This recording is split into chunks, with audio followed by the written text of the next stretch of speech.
अस्सलाम वालेकुम। अब है question number 5, partnership distribution profit and loss का देख लेते हैं। Salman, Saim and Manahil started business on 1st May 2015 investing cash 1,50,000, 1,50,000 respectively. The following was the agreement between them regarding profit and loss sharing. Each partner will receive salaries at the rate of rupees 1,000 PM. PM का मतलब है per month, कि भाई हर एक partner जो है वो salaries receive कर रहा है पर मंथ 1,000। ठीक है। फिर इंटरेस्ट ऑन इनिशियल इन्वेस्टमेंट कौन सी थी, जो बिगनिंग कैपिटल वगैरह है जो यहाँ पे इन्वेस्टमेंट दी गई है वो। So initial investment 6% per annum, P A का मतलब है पर एनम। सो इंटरेस्ट जाता है initial investment per annum 6%। Remaining if any will be divided among them in the ratio of the beginning capital. Salaries देने के बाद, interest देने के बाद अगर कोई प्रॉफिट एंड लॉस बचता है, रिमेनिंग है, तो वो डिस्ट्रीब्यूट किस रेशियो से किया जाएगा, बिगनिंग कैपिटल रेशियो से। आगे देख लेते हैं required. A required to prepare a profit and loss distribution summary assuming that there was no profit no loss for the period ended December 31st, 2015 और B में रिकॉर्ड जनरल एंट्रीज। हमें income distribution summary बनानी है, लेकिन ये assume करना है कि ईयर एंडेड मतलब साल के आखिरी में कोई नेट इनकम कोई नेट लॉस नहीं था। ठीक है। और जनरल एंट्रीज में हम रिकॉर्ड करना है। अब आप लोग सोचेंगे नेट इनकम तो है नहीं, हम इनकम डिस्ट्रीब्यूशन समरी किसकी बनाएं। लेकिन नेट इनकम हो या ना हो, जब जैसे पार्टनरशिप में कोई भी बिजनेस वगैरह 2 से 3 लोग कोई कारोबार करें और साल के आखिर में कोई मुनाफा नहीं हो, तो पार्टनर्स क्या कहेंगे, यार हमने जो एडिशनल ड्यूटी परफॉर्म वगैरह की थी, जो हमने कोई सेल वगैरह करवा दी उसका कमीशन वगैरह, और जो हमने इन्वेस्टमेंट करी उस पर जो इंटरेस्ट मिलता है वो तो हमें मिलेगा ना, भले मुनाफा नहीं हो। क्योंकि पार्टनर्स ये कहते हैं कि अगर मुनाफा नहीं हो लेकिन हमें उस चीज़ की तो अमाउंट जो है वो पे करनी चाहिए जो एडिशनल ड्यूटी परफॉर्म हो रही है, और इन्वेस्टमेंट अगर कर रहे हैं तो उस पर बोनस वगैरह और या वो इंटरेस्ट वगैरह तो ज़रूर जाता है। ठीक है ना। तो यहाँ पर सैलरीज भी जा रही हैं और जो इंटरेस्ट भी जा रहा है और बाकी का प्रॉफिट और लॉस देखते हैं। तो अगर देखा जाए तो यहाँ पर लॉस ही बचेगा, प्रॉफिट तो बचेगा नहीं, क्योंकि जब नेट इनकम है ही नहीं तो प्रॉफिट कहाँ से आएगा। सो चलिए इनकम डिस्ट्रीब्यूशन समरी पर आते हैं, देखते हैं आगे चल के क्या होता है। इनकम डिस्ट्रीब्यूशन समरी हेडिंग डाली, वही कॉलम्स बनाए। यहाँ पे 3 पार्टनर्स थे, 3 पार्टनर से कॉलम बने सलमान, साइम एंड मनाहिल, टोटल का एक कॉलम बनेगा। ठीक है। सो यहाँ पर हमने सबसे पहले लिख दिया भी नेट इनकम, और नेट इनकम के कॉलम में हमने लिख दिया नील, कोई नेट इनकम नहीं थी। आप स्लैश डाल के नेट लॉस भी लिख सकते हैं कि भाई ना नेट इनकम है ना नेट लॉस है। ठीक है। उसके बाद अगर आते हैं तो सैलरीज थी जो कि 1,000 पर मंथ जाती थी। अब हम देखते हैं इनका अकाउंटिंग पीरियड कहाँ से स्टार्ट हुआ था और कहाँ पे एंड हुआ। तो अगर इनका अकाउंटिंग पीरियड देखा जाए तो 31 दिसंबर को एंड खत्म हो रहा है। ठीक है। लेकिन स्टार्ट जो है ना 1 मई से हुआ है, मतलब इन्होंने जो बिजनेस स्टार्ट किया वो 1 जनवरी को नहीं करा है, 1 मई से करा है। तो हम क्या करेंगे, जो इनकी सैलरी है वो हम मई से काउंट करेंगे कि मई, जून, जुलाई, अगस्त, सितंबर, अक्टूबर, नवंबर, दिसंबर।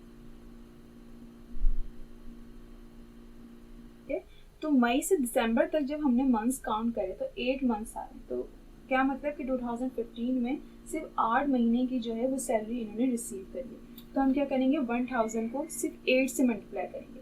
जब हमें 12 मंथ्स की निकालनी होती है तो हम 12 मंथ से करते हैं, मतलब जितने भी महीने, मतलब इस साल उन्होंने जितने भी महीने जो है वो सैलरी ली होगी हम उसी मंथ से जो है वो मल्टीप्लाई करते हैं।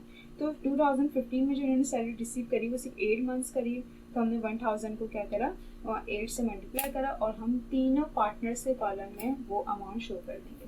तो हमने यहाँ पे सैलरी लिखी, 1,000 को हमने 8 से मल्टीप्लाई करा, ये कितने हो गए 8,000। 8,000 सलमान को भी गई सैलरी, सैम को भी गई एंड मनाहिल को भी गई, क्योंकि ईच पार्टनर था। ठीक है।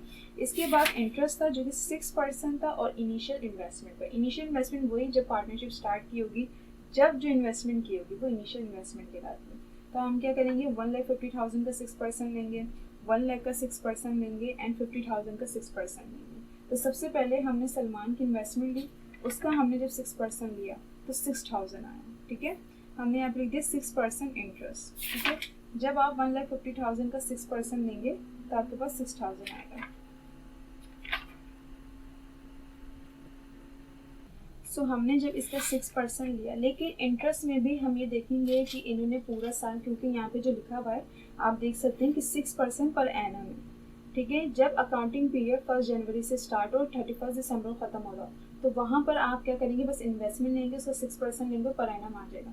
लेकिन अगर देखा जाए तो इन्होंने ये बिज़नेस जो है वो कब स्टार्ट किया है, इन्होंने बिज़नेस स्टार्ट किया 1 मई को। तो हम इन्वेस्टमेंट का 6% लेके फिर उसमें से 8 मंथ्स का निकालेंगे, क्योंकि जो इंटरेस्ट आ रहा है ना वो 12 मंथ्स का, लेकिन हमें तो 8 मंथ्स का चाहिए, क्योंकि 2015 जो है उन्होंने सिर्फ 8 मंथ्स काम किया है, ठीक है, 8 महीने काम किया है, सिर्फ पूरे 12 महीने काम नहीं किया। इसलिए इंटरेस्ट में भी हम मंथ्स को जो है वो इग्नोर नहीं करेंगे, हम उसको देखेंगे। और फिर जब आपने सलमान की इन्वेस्टमेंट ली 1,50,000 की, आपने उसका 6% लिया, लेकिन 6% आप कैसे लेंगे, 6% तो ईजी है, 1,50,000 को मल्टीप्लाई कर दे 6 से, डिवाइड कर दे 100 से, तो आपके पास आएंगे 9,000। फिर 9,000 में से ये पूरे साल का है, अब इसमें से आपको 8 महीने का निकालना है, तो आप 8 महीने के लिए क्या करेंगे कि आप मल्टीप्लाई करेंगे 8 से और डिवाइड कर देंगे 12 से, कि ये 12 महीने का है, इसमें से हमने 8 महीने का जो है वो निकाल लिया। तो आप क्या करेंगे, मल्टीप्लाई करेंगे 8 से, डिवाइड करेंगे 12 से, आपके पास आ जाएंगे 6,000। सो 6,000 का जो इंटरेस्ट है सलमान को गया है, वो हमने सलमान के कॉलम में शो कर दी। अब आ जाते हैं साइम। साइम की इन्वेस्टमेंट कितनी थी, 1 लाख की, हमने 1 लाख का क्या करा, 6% लिया, वो आया 6,000। फिर 6,000 में से हमने ये 12 मंथ का, हमने इसमें से 8 मंथ्स का निकाला, हमने इसको मल्टीप्लाई करा 8 से, डिवाइड करा 12 से, सो ये आ गया 4,000। हमने साइम के कॉलम में 4,000 शो कर दी कि इनको जो 6% इंटरेस्ट गया वो 4,000 का गया। फिर हमने देखा मनाहिल की जो इन्वेस्टमेंट थी वो 50,000 का, आपने 6% लिया, 6% लेने के बाद ये पूरे 12 मंथ्स का, आपने इसमें से 8 मंथ्स का निकाला, मल्टीप्लाई बाय 8 डिवाइडेड बाय 12, सो ये आ गया 2,000। हमने मनाहिल के कॉलम में 2,000 लिख दिया। इस तरीके से जो है वो इंटरेस्ट वगैरह जो है वो कैलकुलेट किया जाएगा।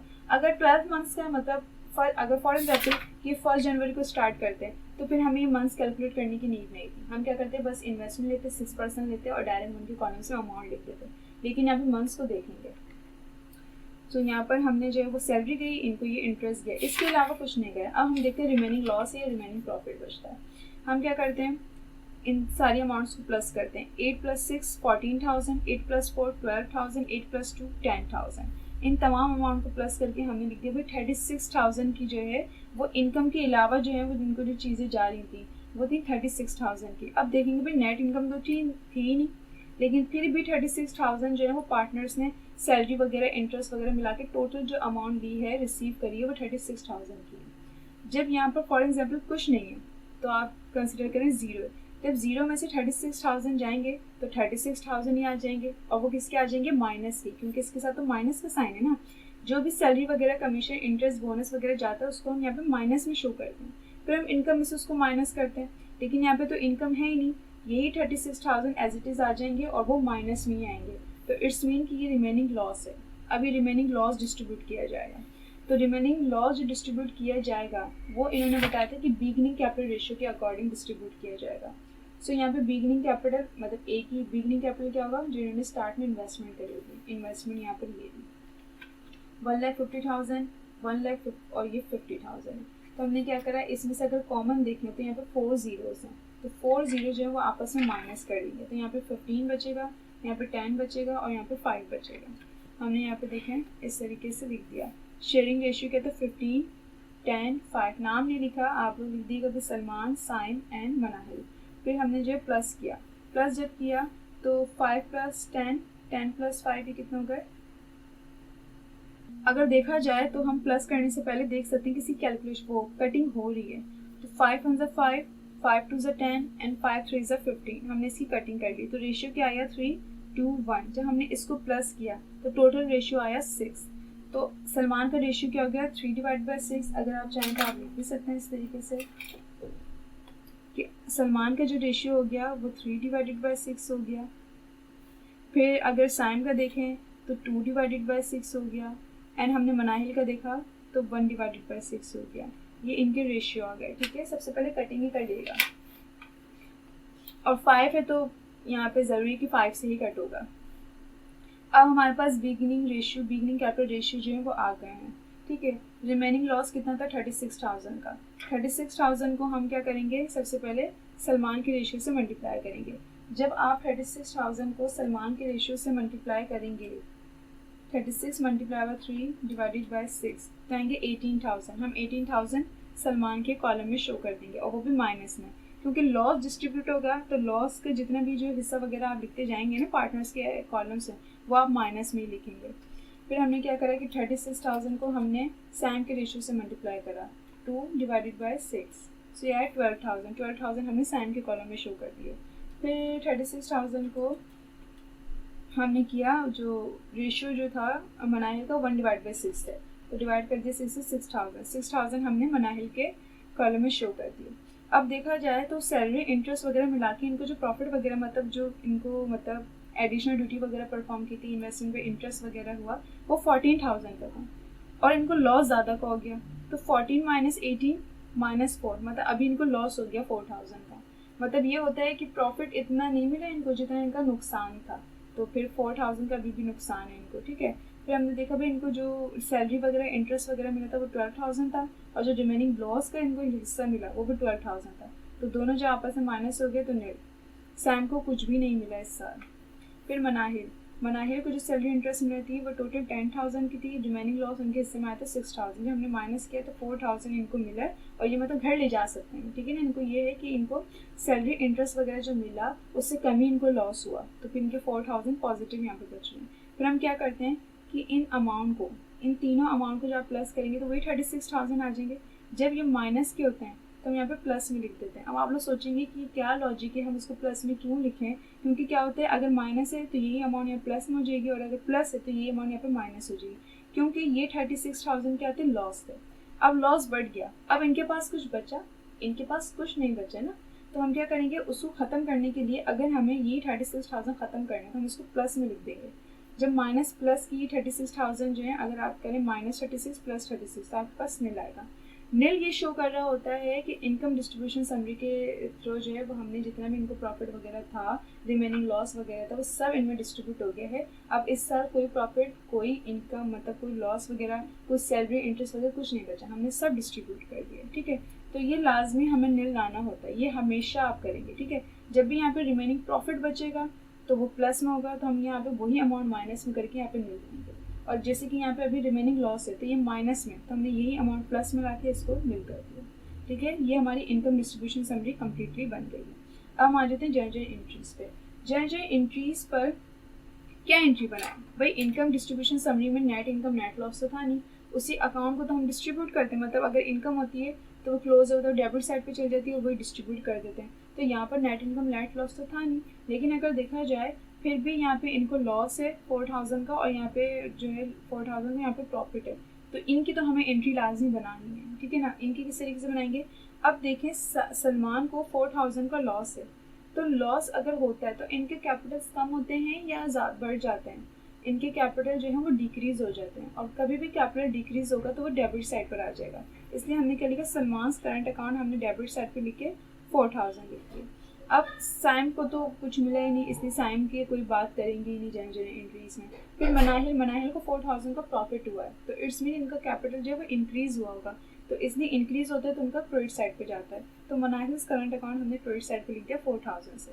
टू रिकॉर्ड डिस्ट्रीब्यूशन, ठीक है। सैलरी इंटरेस्ट की तो डिस्ट्रीब्यूशन थी नहीं थी, तो उसमें जो है वो लॉस प्रॉफिट हुआ है, सलमान को 4,000 का लॉस हो गया उसमें, और मनाहिल को प्रॉफिट हुआ, तो उसकी तो हम एंट्री बनाएंगे, तो हमने यहाँ पे ये एंट्री बना दी, ठीक है। अब आप लोग बोलेंगे कि भाई करंट अकाउंट में क्यों लिखा, यहाँ पे तो इस सवाल में तो कुछ नहीं बताया कि भाई यहाँ पे जो है फिक्स मेथड है या फ्लक्चुएटिंग मेथड है, कौन सा मेथड है भैया।